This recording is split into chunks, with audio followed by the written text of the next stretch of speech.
Jadi dalam pembahasan tentang pengantar ilmu pertanian pada hari ini kita akan membahas topik yaitu agroclimate ya, agroclimate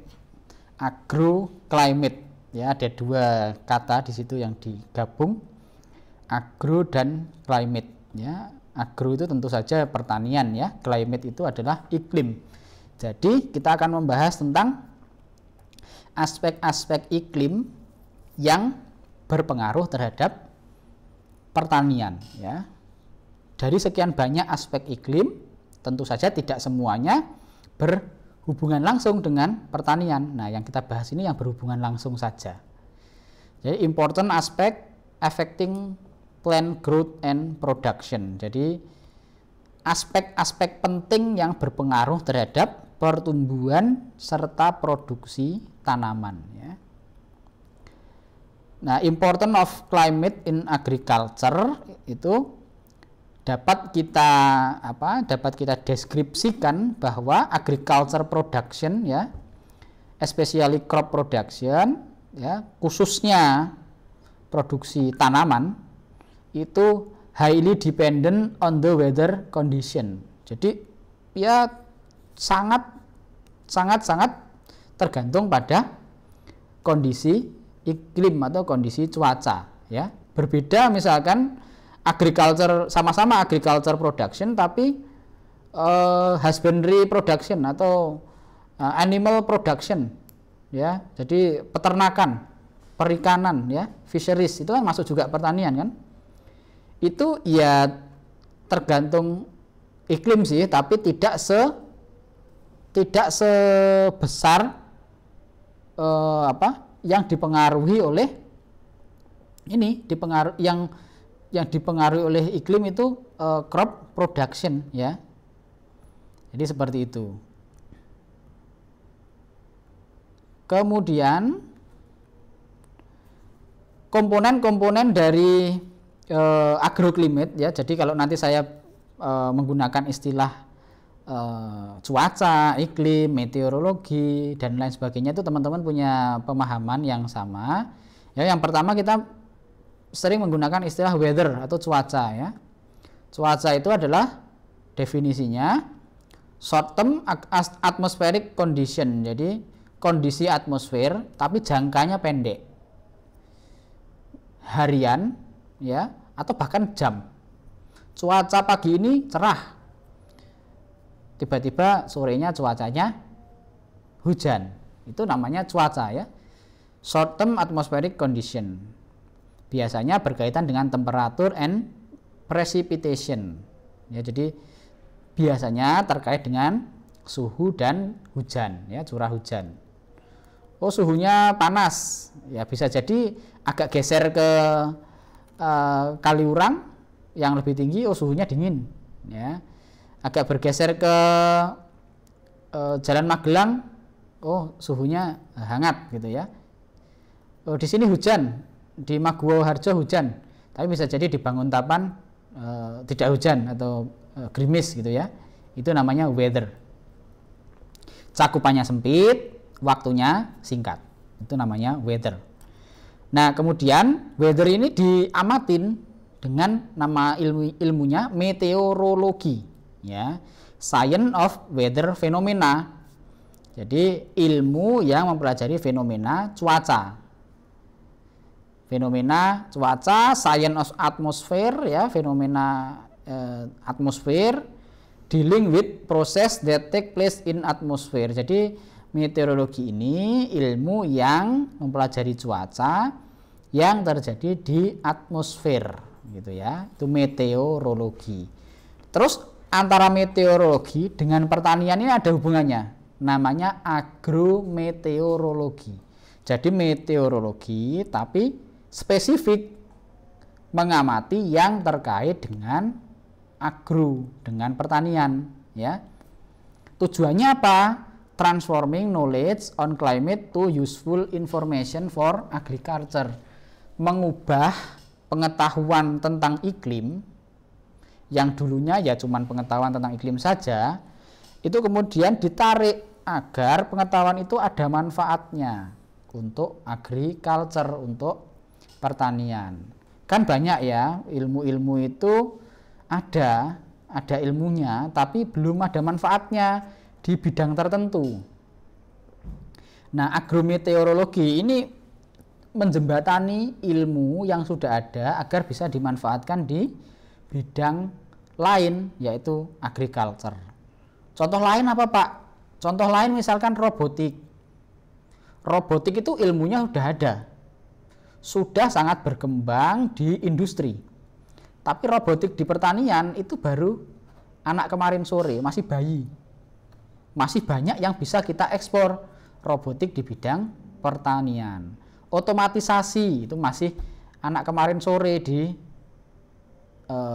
pertanian ya. Artificial intelligence apalagi ya, masih bayi baru lahir ya di pertanian.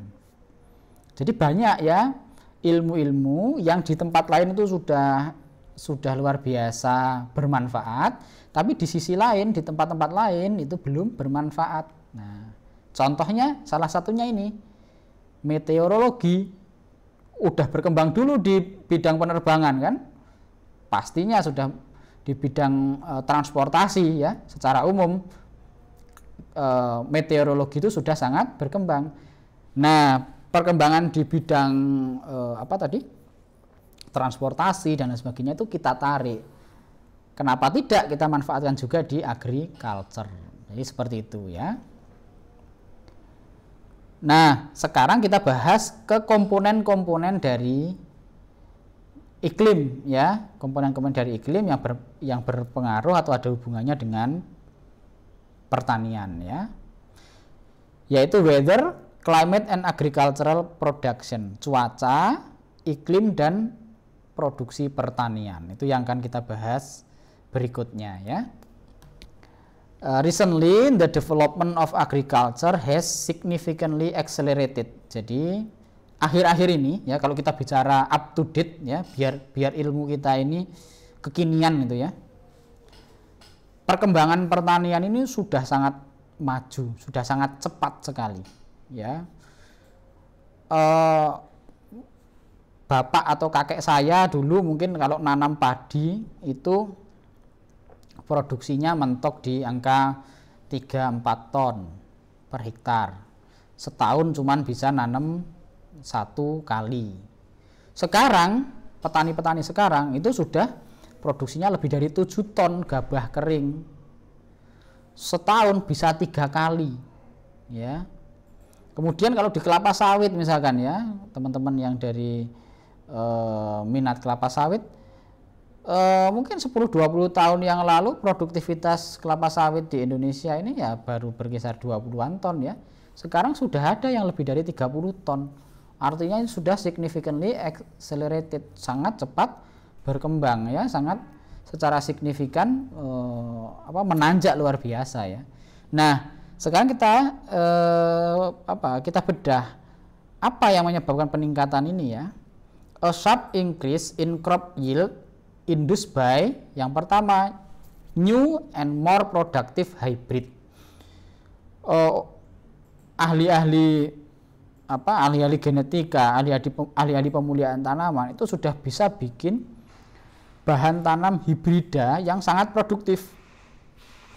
Kemudian berikutnya large quantities of fertilizer use, jadi penggunaan pupuk yang lebih banyak. Kemudian metode agronomi yang modern ya, modern agronomic method. Ketiga-tiganya ini berkontribusi terhadap peningkatan produksi tanaman ya, significantly accelerated. Nah, namun ada yang tidak berubah. Apa yang tidak berubah? Yang tidak berubah sejak zaman Mesopotamia dulu, zaman awal-awal pertanian di Fertile Crescent, mungkin sudah dibahas di pertemuan sebelumnya ya. Pertanian dulu itu muncul di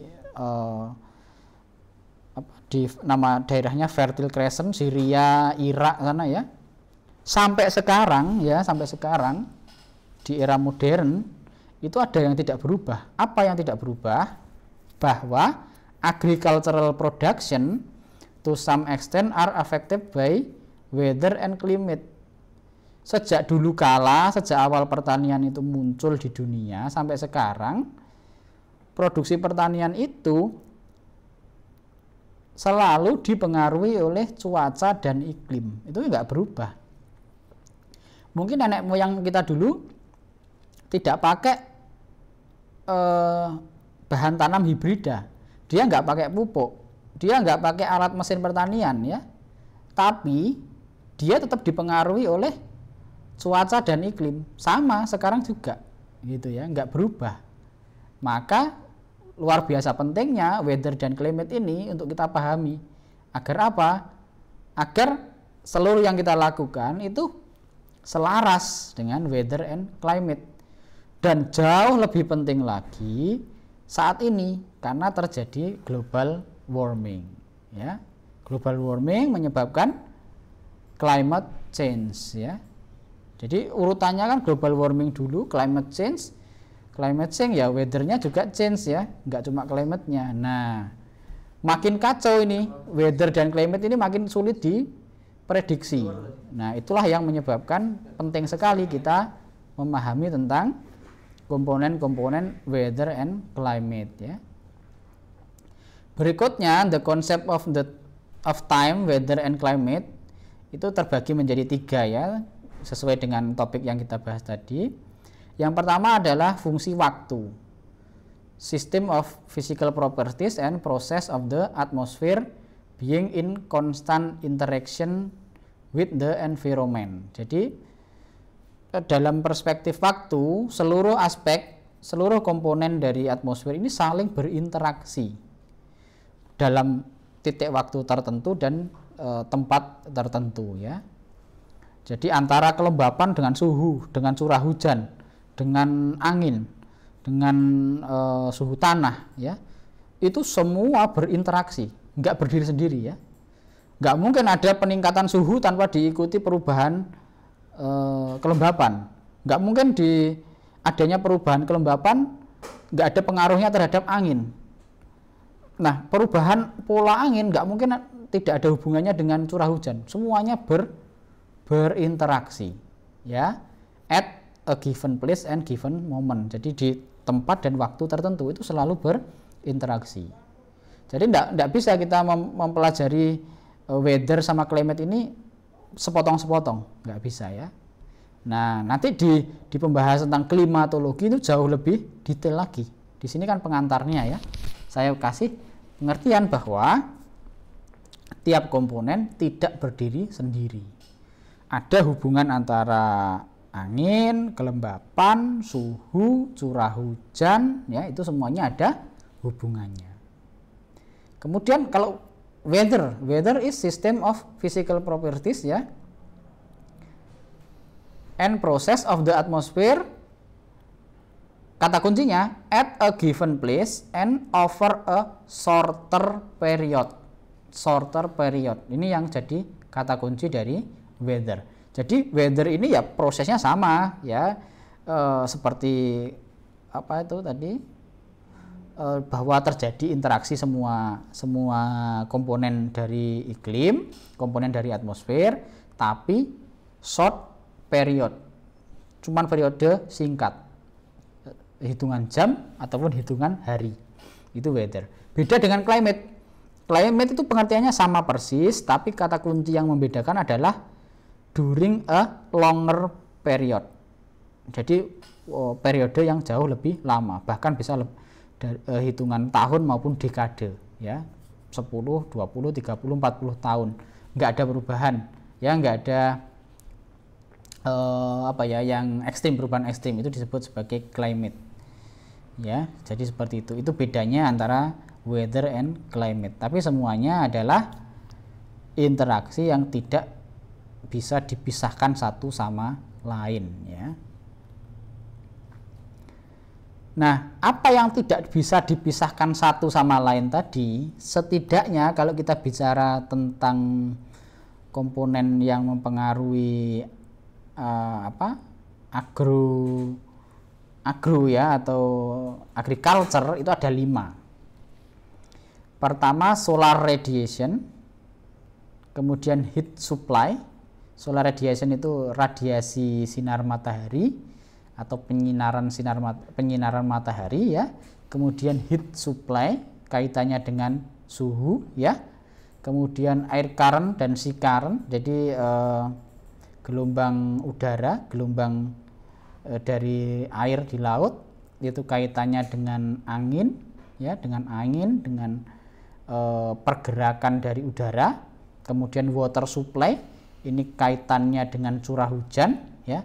Kemudian yang terakhir adalah formal and material properties of the surface, dari bumi ya. Jadi bagaimana bentuk dan komponen penyusun dari surface, dari permukaan buminya. Jadi antara hutan dengan sawah dengan gurun tentu saja berbeda. Jadi itu 5 komponen atau 5 faktor yang forming weather and climate, yang membentuk cuaca dan iklim ya. Solar radiation, heat supply, air current, sea current, sama water supply dan formal and material properties of the surface. Jadi 5 itu yang harus kita pahami. Weather and climate are such system of condition characterizing the properties of atmosphere which is affected by the external environment and the internal interaction. Jadi dipengaruhi oleh kondisi eksternal dari lingkungan, tapi juga berinteraksi satu sama lain ya. Itu semuanya membentuk yang disebut sebagai weather and climate. Dari sini kita sudah punya gambaran rumit sekali ya hubungan dari weather dan climate. Memang iya ya, memang rumit sekali. Tapi kerumitan itu sekarang sudah mulai bisa diprediksi. Luar biasanya ya ilmu dari meteorologi ini ya.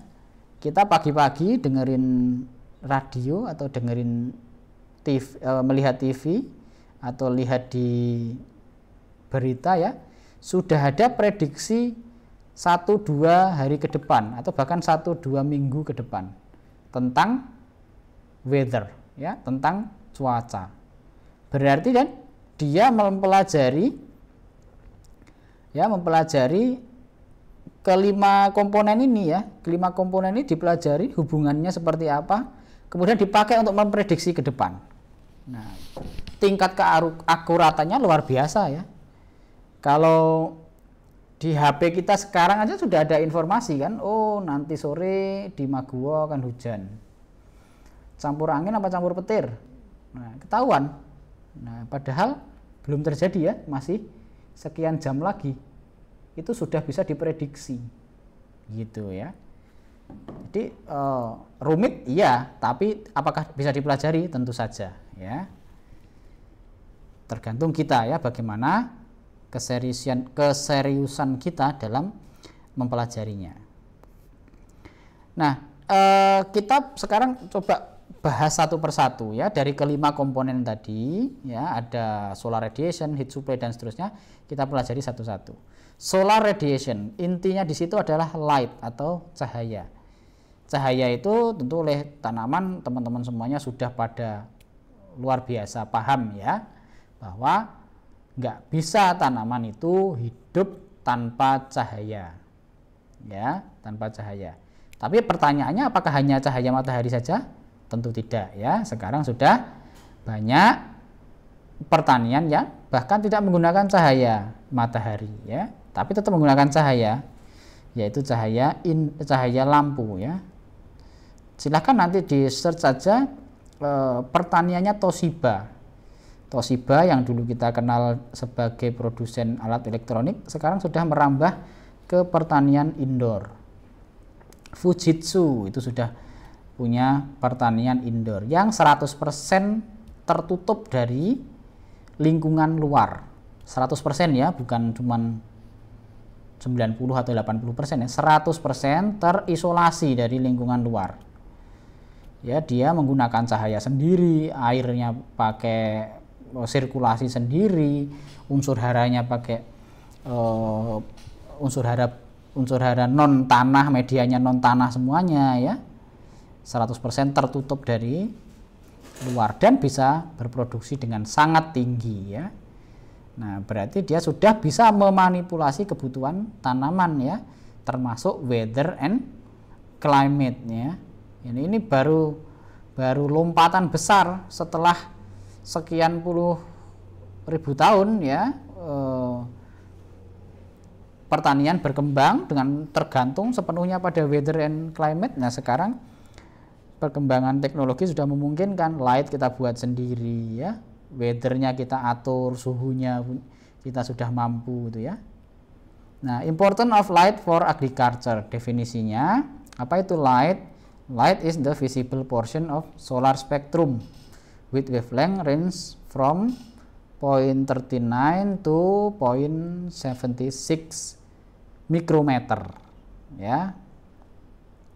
Jadi apa yang disebut cahaya? Cahaya itu cuman sebagian kecil ya dari solar spektrum ya, yang punya panjang gelombang antara 0.39 sampai 0.76 mikrometer ya. Itulah disebut sebagai light.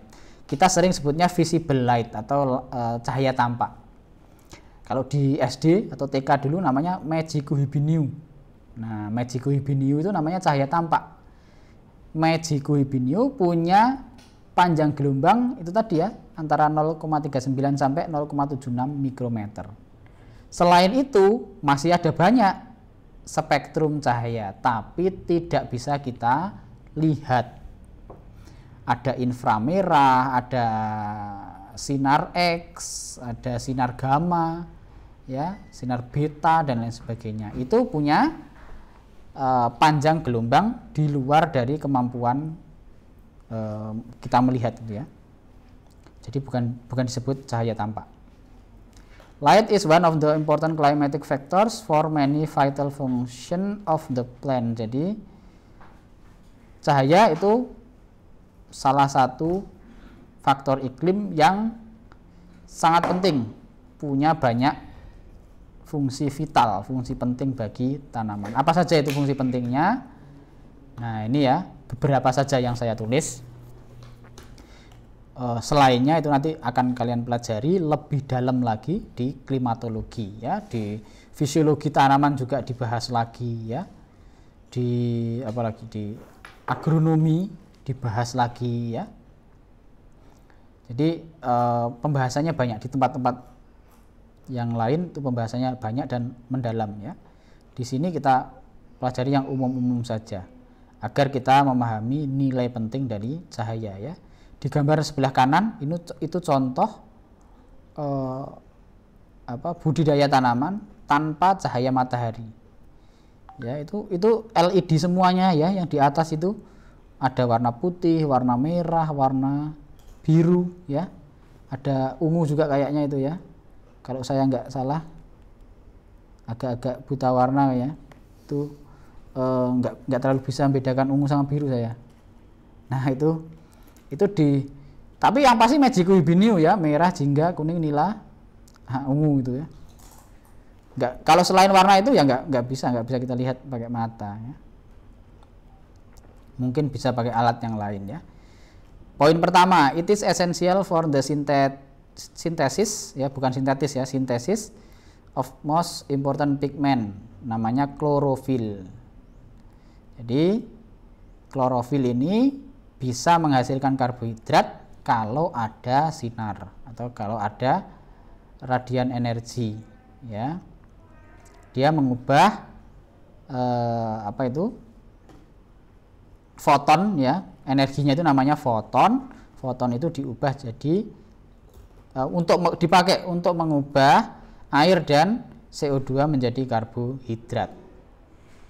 Nah, karbohidrat ini adalah connecting link between solar energy and living world. Jadi yang menjadi perantara antara cahaya matahari dengan makhluk hidup seluruhnya ya, itu adalah karbohidrat ini ya. Ya, kecuali beberapa jenis makhluk hidup yang dia bisa sintesis makanan tanpa fotosintesis, ya itu kita perkecualian ya. Kemudian yang keempat, the characteristic, ya ini salah ketik itu ya, the characteristic of light, yang penting ya itu contohnya intensitas cahaya, kualitas cahaya, durasi penyinaran, and direction atau arah penyinaran. Itu semuanya important for crop ya. Nah, kemudian kalau rekan-rekan akan mempelajari lebih jauh tentang the effect of light on crop, nah, silahkan baca lecture 6 ya. Judulnya Light, Effect of Light Intensity, Quality, Direction and Duration on Crop Production. Itu nanti linknya ada di belakang presentasi ini ya. Itu sudah saya siapkan. Itu handoutnya. Nah, jadi nanti kalau pengen belajar tentang apa sih Pak efek cahaya terhadap tanaman secara lebih detail, lebih lengkap dari yang Bapak sampaikan, nah silahkan pelajari ini ya, lecture 6. Karena kalau dibahas satu persatu di sini ya tentu saja nggak cukup ya, kita pertemuan 6 kali atau 7 kali cuman bahas cahaya nggak selesai. Nah, kasihan nanti yang nggak minat sama cahaya tapi minatnya sama temperatur, ya kan? Nah, maka kita bagi ya teman-teman yang pengen belajar tentang cahaya, pelajari itu ya lecture 6. Nanti di temperatur ada juga lecture-nya yang sudah saya siapkan ya. Kemudian kita bahas tentang komponen weather and climate yang penting lagi untuk agriculture, namanya temperatur atau suhu ya. Suhu ini biasa diukur pakai namanya apa? Alat pengukur suhu itu? Termometer ya. Ini contohnya di belakang itu ada yang digantung, ada yang ditusukkan ke tanah ya. Yang ditusukkan ke tanah yang di belakang ini gambar ini ya tentu saja untuk mengukur suhu di dalam tanah ya. Itu bukan tiang untuk biar dia tegak, enggak ya. Dia itu untuk mengukur suhu tanah. Yang sebelahnya itu untuk mengukur suhu udara ya. Sama-sama pentingnya ya suhu tanah sama suhu udara ini bagi pertumbuhan tanaman. Untuk apa sih Pak? Ya nanti dipelajari di belakang ya. Nah, sekarang important of temperature for agriculture. Pengertian temperatur tentu tidak perlu dibahas jauh lagi ya. Teman-teman pasti sudah paham tentang apa itu temperatur. Nah, kalau belum paham, ini saya kasih definisinya seperti di kamus ya. Jadi temperatur itu adalah degree or intensity of heat. Heat itu panas ya. Present in substance or object ya, yang ada di bahan ataupun objek. Biasanya ditunjukkan comparative scale. Jadi skala ya, skala komparatif. Ada pakai skala Celsius, Fahrenheit, Reaumur, Kelvin ya. Itu adalah temperatur atau suhu ya. Nah, temperatur influence distribution of crop, plant and vegetation. Jadi secara apa ya? Secara umum, secara garis besar, temperatur inilah yang menentukan distribusi tanaman. Kenapa kaktus banyak berkembang di Australia, di Afrika, di Timur Tengah ya? Kenapa tidak banyak berkembang di Indonesia? Kenapa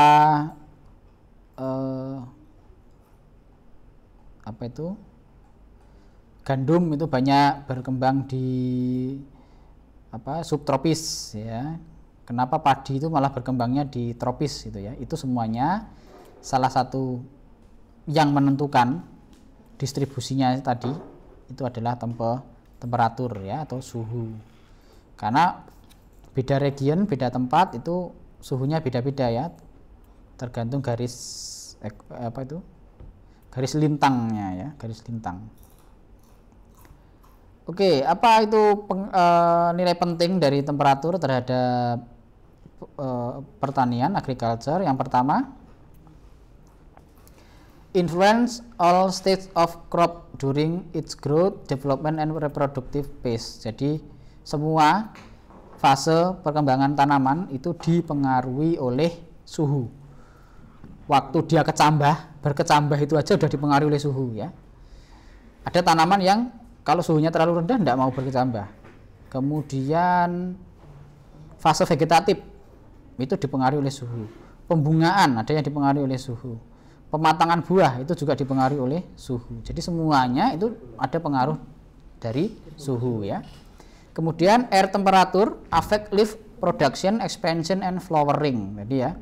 Jadi suhu udara, kenapa ini diukur? Kenapa termometer ini digantung di atas Di atas sayuran? Ya karena untuk mengukur suhunya ya. Kenapa harus diukur? Karena dia berpengaruh terhadap leaf production, expansion, dan flowering. Jadi kalau pengen daun sawinya mekar lebar-lebar gitu ya, itu ada suhu tertentu yang harus dipenuhi. Kalau terlalu rendah kita naikkan, kalau terlalu tinggi kita turunkan. Nah kalau suhu itu kita dapat, itu jaminan daunnya akan banyak, ukurannya besar ya. Tentu dengan catatan tidak ada faktor pembatas ya, airnya cukup, unsur hara cukup, cahaya cukup ya. Nah suhu yang mempengaruhi tadi leaf production, expansion, and flowering ya. Kemudian berikutnya yang keempat, biochemical reaction in crop are influenced by air temperature ya. Jadi seluruh proses biochemical di dalam tubuh tanaman itu dipengaruhi oleh suhu udara. Catatan umumnya setiap peningkatan 10% itu reaksinya tambah cepat 2 kali lipat. Jadi misalkan reaksi di suhu 10 derajat itu misalkan ya 20% itu. Kalau suhunya dinaikkan jadi 20 derajat itu nanti dari 20% naik 40. Dinaikkan lagi, naik lagi gitu ya. Tapi ini bukan matematika loh ya. Jadi terus dinaikkan lagi terus tambah tinggi enggak ya.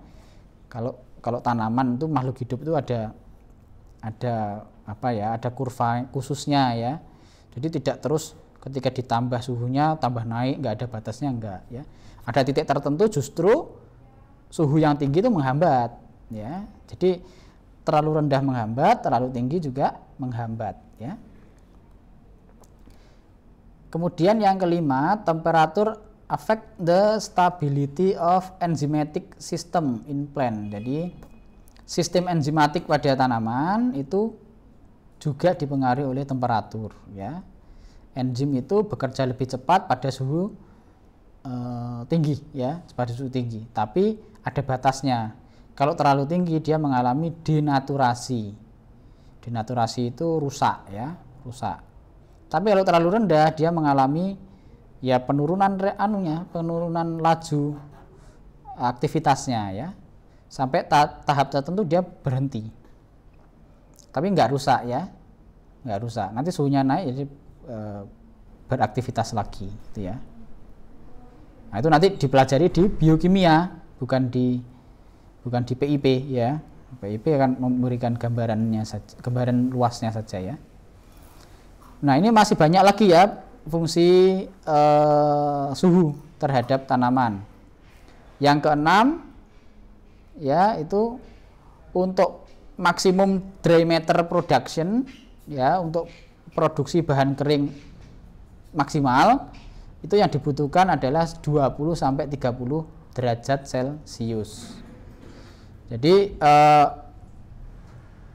lebih rendah dari itu atau lebih tinggi dari 20 sampai 30 derajat itu akan menurunkan dry matter production ya.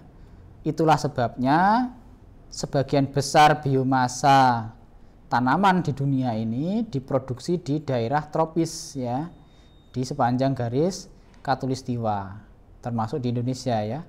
Karena kita punya suhu ini 20 sampai 30 derajat Celcius. Kalau di negara-negara subtropis, negara-negara kutub itu kan nggak bisa dia sepanjang tahun 20 sampai 30 derajat Celcius ya. maka dry matter production di sana lebih rendah, ya.